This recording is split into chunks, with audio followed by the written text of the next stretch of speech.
Hey, good morning, everybody. It is Friday, finally, right? You're going to have a great day. You're going to have a great weekend. Hope to see you at church when we continue our series, Counterculture Christ. This weekend, we're going to be talking about incivility. Jesus had a lot to say about it, about how we tend to judge other people and insult other people. And perhaps not surprisingly, he said not to. We're going to be talking about it this weekend at church. I think you'll love it.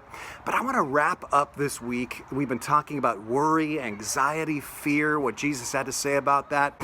And I want to wrap up with some more thoughts about anxiety and fear.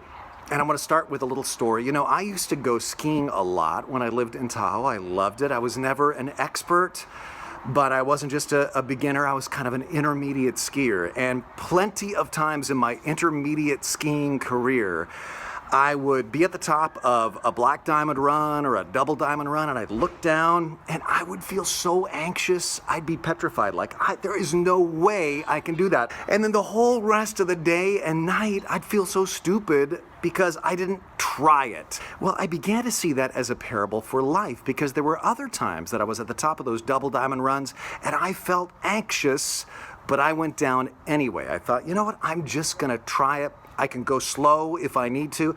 And I'd go down those runs, and inevitably when I was done, I would just feel exhilarated. And the anxiety at the beginning was really part of my exhilaration at the end. And I began to see that those double diamond ski runs are like any opportunity in life. Like anything you try that's new, it's going to be like me at the top of that double diamond run. You're going to feel anxiety about it. Why don't you relabel the fear, relabel the anxiety as kind of the price of admission for the excitement that you're about to have, because that's exactly what it is.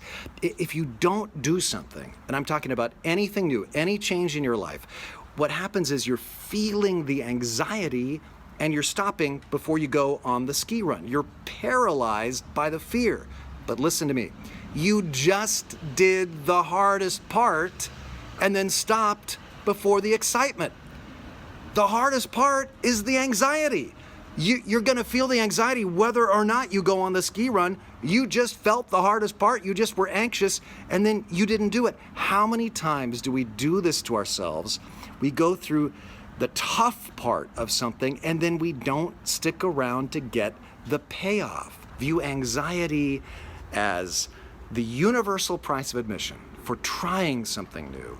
And then don't do the anxiety, the hardest part of trying something new, and then not follow through with the fun part.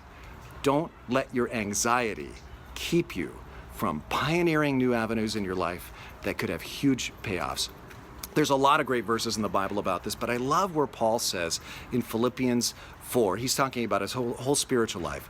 He says, I press on toward the goal for the prize of the high calling of God in Christ Jesus. He's not going to stop at the wall in the race. He's going to press on through the pain and through the anxiety. He's already done the hard part, so he's going to go on toward the goal. Don't let anxiety stop you when you feel like trying something new and adventurous, especially for the Lord. You remember that, and you're going to have a great day.